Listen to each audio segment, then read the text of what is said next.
என் தங்கப்பிள்ளையே, அவசரப்பட்டு உன் தாயானவள் என்னை நீ தள்ளிவிட்டு விடாதே.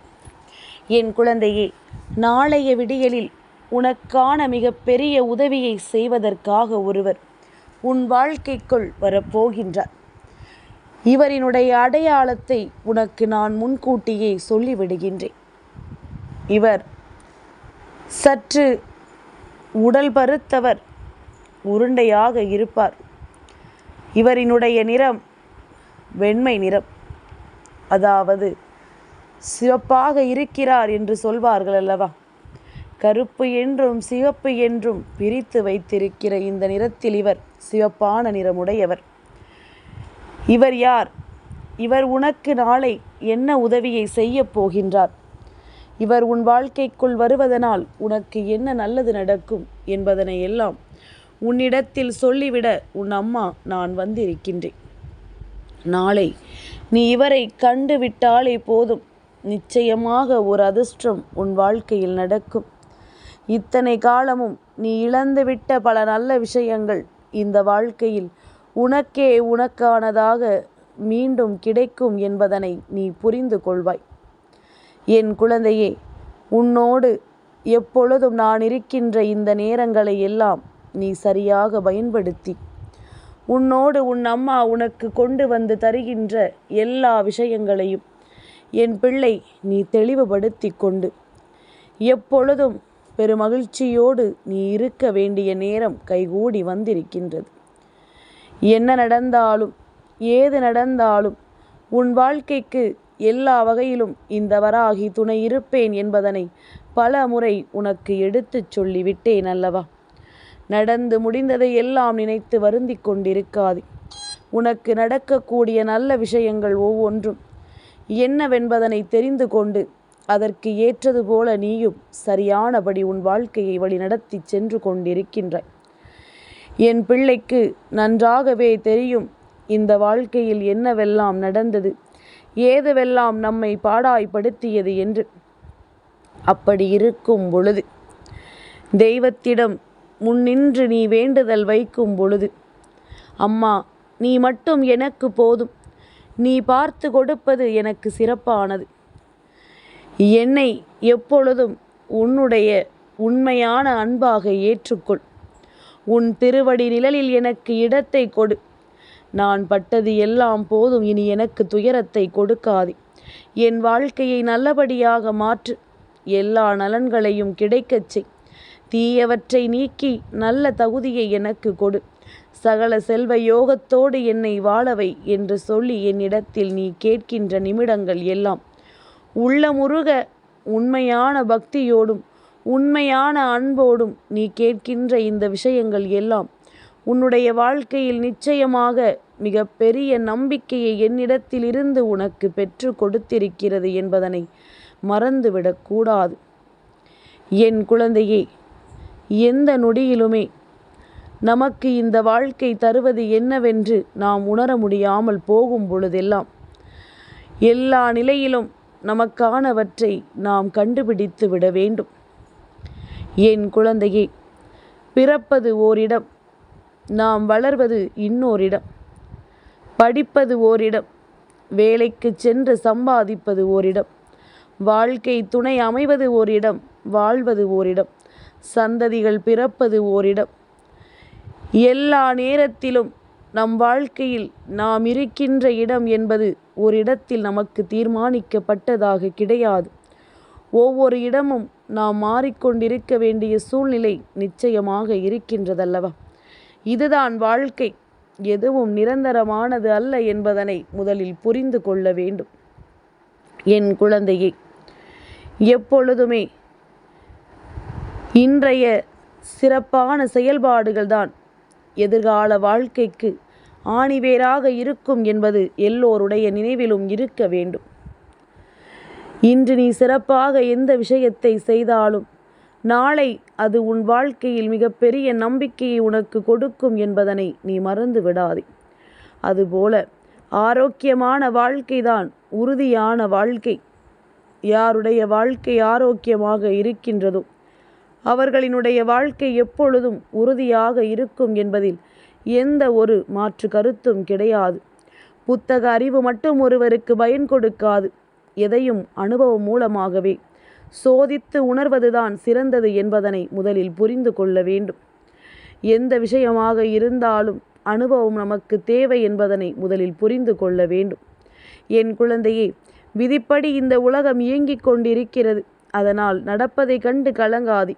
நடப்பது எல்லாம் நன்மைக்குத்தான் என்று நீ சொல்லிக் கொண்டிருந்தாலே போதும். இந்த வாழ்க்கையில் எல்லாமுமாக உனக்கு அத்தனை சூழ்நிலைகளும் மாறும் என்பதனை நீ நிச்சயமாக புரிந்து கொள்வாய். என் குழந்தையே, எப்பொழுதுமே என்ன நடந்தாலும் எது வந்தாலும் இந்த நிலை கடந்து உன் வாழ்க்கையில் உனக்கான நன்மைகளை எல்லாம் அடைவதற்கு நீ உன்னாலான அத்தனை முயற்சிகளையும் சரியாக செய்து கொண்டிருந்தாயானால் உன்னுடைய வெற்றியை யாராலும் தடுத்து நிறுத்திவிட முடியாது. உன்னுடைய மகிழ்ச்சியை யாராலும் உன்னிடத்திலிருந்து பறிக்கவும் முடியாது. அப்படி இருக்கும் பொழுது நீ எல்லா நிலையிலும் உனக்கான நன்மைகளை எல்லாம் பெறுவதில் மட்டும் தயக்கம் காட்டிவிடக்கூடாது என்பதனை முதலில் மறந்து விடாதே. நமக்கு உதவிகளை தருகின்றார்கள், தராமல் போகிறார்கள். எதையுமே நீ கணக்கில் எடுத்து கொண்டால்தான் இந்த வாழ்க்கையில் நடப்பது எல்லாமுமே உனக்கு எதிராக தோன்றும். எதையும் கண்டுகொள்ளாமல் விட்டுவிட்டாயானால் உன்னை சுற்றி நடக்கின்ற எந்த விஷயங்களும் உனக்கு மிகப்பெரிய பாதிப்பை கொடுக்காது என்பதனை முதலில் நீ புரிந்து கொள்வாய். என் குழந்தையே, எப்பொழுதுமே ஒரு மிகப்பெரிய புரிதலான விஷயம் இந்த வாழ்க்கையில் என்ன தெரியுமா? சிவத்திற்கு சக்தியும் சக்திக்கு சிவமும் வேண்டும். ஆணுக்கு பெண்ணின் அன்பும் பெண்ணுக்கு ஆணின் அன்பும் நிச்சயமாக மிகப்பெரிய பலம். அதை யாராலும் இல்லை என்று மறுக்க முடியாது. ஆணும் பெரிதல்ல, பெண்ணும் பெரிதல்ல. இருவருமே ஒருவருக்கு ஒருவர் சமம் என்பதனை நாம் புரிந்து கொள்ள வேண்டும். என் குழந்தையே, நீ உன் உடலை கவனித்து கொண்டால் நன்றாக உணர்ந்து கொள்வாய். நீ நன்றாக உணர்ந்து விட்டாயானால் மற்றவர்கள் கண் முன்னால் அழகாக தெரிவாய். நீ அழகாக தெரிந்தால் நல்லவை எல்லாம் உன்னை தேடி வரும். இவை அனைத்துமே உன்னிலிருந்து தான் தொடங்குகிறது என்பதனை முதலில் மறந்து விடாதே. எந்த ஒரு விஷயமாக இருந்தாலும் இந்த வாழ்க்கையில் உனக்குள் இருந்துதான் தோன்ற ஆரம்பிக்கிறது என்பதனை நீ ஒருபோதும் மறந்துவிடக்கூடாது. நீ சில நேரங்களில் எல்லாம் அம்மாவிடம் சொல்லும் பொழுது என்ன சொல்கிறாய் தெரியுமா? அம்மா, எனக்கு உறவுகள், சொந்தங்கள் துணை இல்லை. நண்பர்களாலும் எந்த பயனும் இல்லை. அதனால் எனக்காக நீயே உறவாக, சொந்தமாக, நட்போது எப்பொழுதும் என்னோடு இருக்க வேண்டும் என்று நீ கேட்டுக்கொண்டாயல்லவா? நிச்சயமாக இதையெல்லாம் நீ என்னிடத்தில் சொல்லாமலேயே நான் எப்பொழுதும் உனக்கு உறுதுணையாகத்தான் இருக்கிறேன் என்பதனை நீ புரிந்து கொள்ள வேண்டும். எந்த நிலையிலும் உனக்கான உண்மைகளை நான் நிறைவாக எடுத்துச் சொல்ல முன் வருவேன் என்பதனை நீ புரிந்து கொள்ள வேண்டும். என்ன நடந்தாலும் ஏது நடந்தாலும் எல்லா நிலையிலும் உனக்கு வரக்கூடிய வெற்றிகளை நீ உறுதியாக பெற்றுக்கொண்டால் அது போதும். இனி நடப்பது எல்லாமும் உனக்கு நல்லதாகவே நடக்கும் என்பதனை நீ தெரிந்து கொள்வாய். உனக்கு வரக்கூடிய எல்லா சூழ்நிலைகளும் நிச்சயமாக இந்த வாழ்க்கை மிகப்பெரிய அற்புதத்தை உனக்கு நடத்தி கொடுக்கும் என்பதனை நீ புரிந்து கொள்வாய்.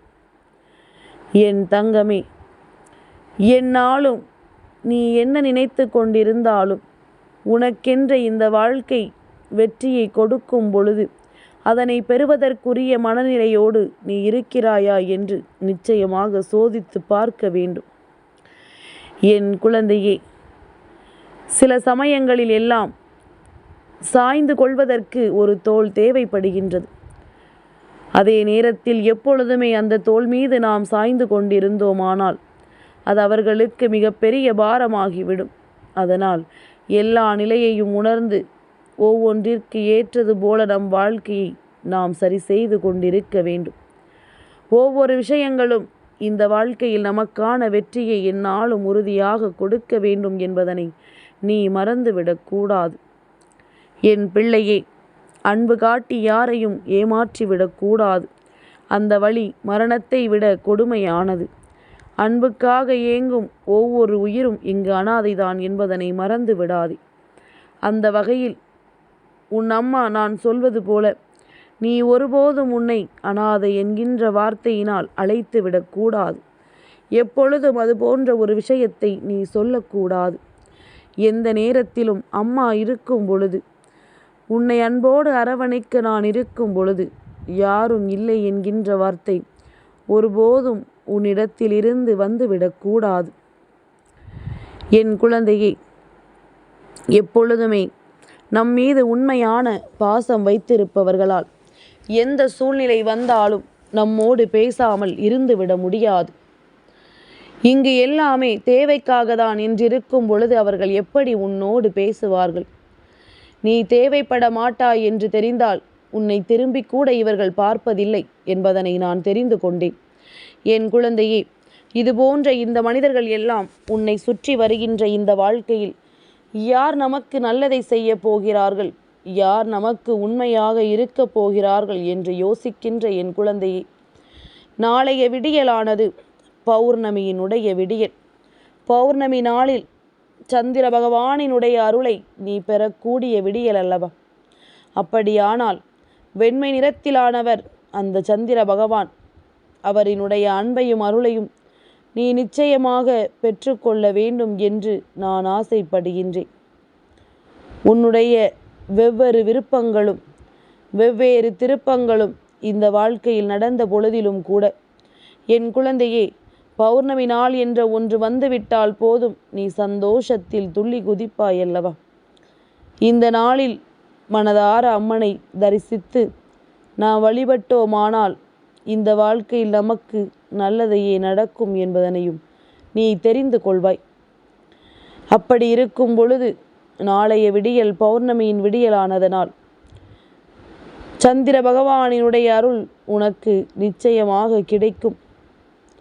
அவர்தான் பௌர்ணமி நாளில் முழு நிலவாக சற்று பருத்த உடலோடு இருக்கிறார். அதைத்தான் அம்மா உனக்கு அப்படி சொல்லி இருக்கின்றேன்.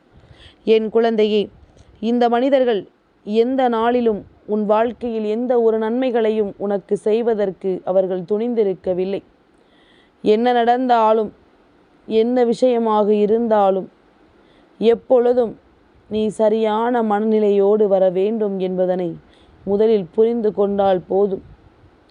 உனக்கு வேண்டிய எல்லா விஷயங்களையும் நீ உறுதியோடு பெற்றுக்கொண்டால் அது உனக்கு போதும். இனி எந்த நிலையிலும் உனக்கு வேண்டிய உதவிகளை எல்லாம் தெய்வங்கள் ஒவ்வொருவராக மாறி மாறி கொடுக்கும் பொழுது நிச்சயமாக உனக்கு இந்த வாழ்க்கை மிகப்பெரிய நன்மைகளை கொடுக்கும் என்பதனை நீ மறந்து விடாதே. மிகப்பெரிய சந்தோஷத்தை உனக்கு கொடுக்கும் என்பதனை நீ மறந்து விடாதே. ஓம் சந்திர மௌலீஸ்வராய நமக என்று சந்திர பகவானை பார்த்து மனதாரச் சொல். நிச்சயமாக அவரின் அருள் உனக்கு கிடைத்தே தீரும். பௌர்ணமி நாளில் தாம்பூல தட்டில் பச்சரிசி பரப்பி அதற்கு நடுவில் ஒரு தீபத்தை ஏற்றி இல்லத்தில் நீ வைத்து விட்டால் போதும். அதில் ஆரத்தியை சந்திர பகவானை நோக்கி காண்பித்து விட்டு உன் இல்லத்தில் கொண்டு வந்து வைத்து விட வேண்டும். இப்படி நாம் செய்யும் பொழுது சந்திர பகவானினுடைய அருளை நம்மால் முழுமையாக பெற முடியும். சந்திர பகவானினுடைய அருளை நம்மால் முழுமையாக ஏற்றுக்கொள்ள முடியும். என்ன நடந்தது, ஏது நடந்தது என்று சொல்லி இந்த வாழ்க்கையில் எதையுமே நீ விட்டு விடாதே. உன்னோடு எந்நாளும் நான் இருக்கிறேன் என்பதனை உணர்ந்து விட்டாயானால் உன்னை தொடர்கின்ற அத்தனை நன்மைகளும் சர்வ நிச்சயமாக உன்னை எந்நாளும் இந்த வாழ்க்கையில் நிலையாக மீட்டெடுக்கும் என்பதனை நீ புரிந்து கொள்வாய். நிறைவான எண்ணங்களோடு உனக்கு வரவேண்டிய அத்தனையும் நல்லபடியாக உன் வாழ்க்கையை மாற்றி கொடுக்கட்டும். நீ ஆசைப்பட்டது போல உன் வாழ்க்கையில் பல அற்புதங்கள் நடக்கும். நாளை சந்திர பகவானினுடைய அருளை நீ பெற்றுக்கொள். இவரினுடைய அன்பு உனக்கு கிடைக்கிறது என்றால் என் பிள்ளையே, அதற்கு நீ யோசிக்க வேண்டிய சில விஷயங்கள் என்னவென்று இருக்கிறது. அது என்ன தெரியுமா? மனதில் இருக்கின்ற குழப்பங்களை எல்லாம் நீங்கி நாளை சந்திர பகவானினுடைய அருளை பெற வேண்டி உன்னுடைய மனதில் இருக்கின்ற குழப்பங்களை எல்லாம் தூக்கி வெளியே எறிந்துவிட்டு சந்திர பகவானை நோக்கி உன் இரு கைகளை கூப்பு. அவரை பார்க்கும் பொழுது உன்னுடைய மனதிற்குள் இருக்கின்ற தேவையற்ற சிந்தனைகள் அத்தனையும் உன்னை விட்டு வெளியேற வேண்டும். சந்திர பகவானை கண்ணார கண்டாலே அவரை கண்குளிர பார்த்து விட்டாலே அது போதும். அது நமக்கு மனதிற்கு மிகுந்த ஆறுதலை கொடுக்கும் என்பதனை நீ மறந்துவிடக்கூடாது. நம் மனதிற்குள் மிகுதியான நம்பிக்கையை கொடுக்கும் என்பதனை நீ மறந்துவிடக்கூடாது. என் தங்கப்பிள்ளைக்கு இந்த வராகி அம்மாவினுடைய ஆசீர்வாதங்கள் எப்பொழுதும் உண்டு.